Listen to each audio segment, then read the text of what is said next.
Scene script. Have you ever wondered if we truly only use 10% of our brain? It's a question that's been floating around for ages, and it's a myth that's been widely circulated in pop culture and even taught in classrooms. But let's take a moment to dissect this myth and lay out the facts. Scientific evidence paints a different picture.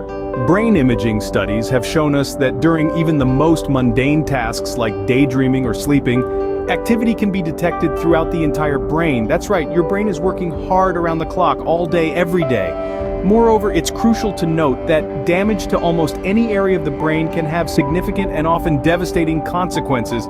This alone is testament to the fact that every part of our brain plays a vital role, and we're indeed using more than just 10%. So, the idea that we're only using 10% of our brain is just that, a myth.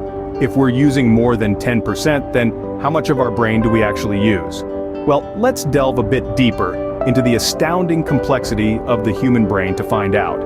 Every part of the brain, from the frontal lobes to the cerebellum, has a known function. Some areas are responsible for basic survival functions like breathing and heartbeat, while others handle complex tasks like language and abstract thought.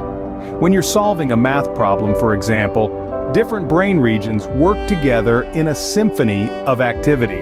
And here's the kicker: we use virtually every part of the brain. Whether you're reading a book, kicking a football, or just daydreaming, different parts of your brain are lighting up in response. What's more, most of the brain is active almost all the time, even when you're sleeping. It's constantly processing information, making connections, and keeping you alive and aware. So in reality, we use virtually the whole brain almost all the time. So what could we achieve if we could harness the full power of our brain? Well, let's first clarify that the power of the brain is not about using more of it. Rather, it's about using it more efficiently.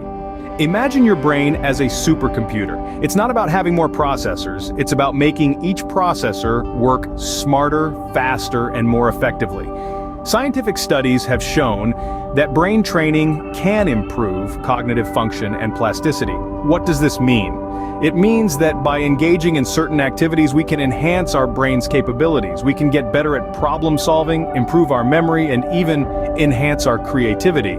So rather than focusing on the myth of using only 10% of our brains, let's focus on the reality of our brain's vast potential. With the right training and mindset, we can harness this potential and truly unlock the power of our brain. The power of the brain lies not in using more of it, but in using it more effectively.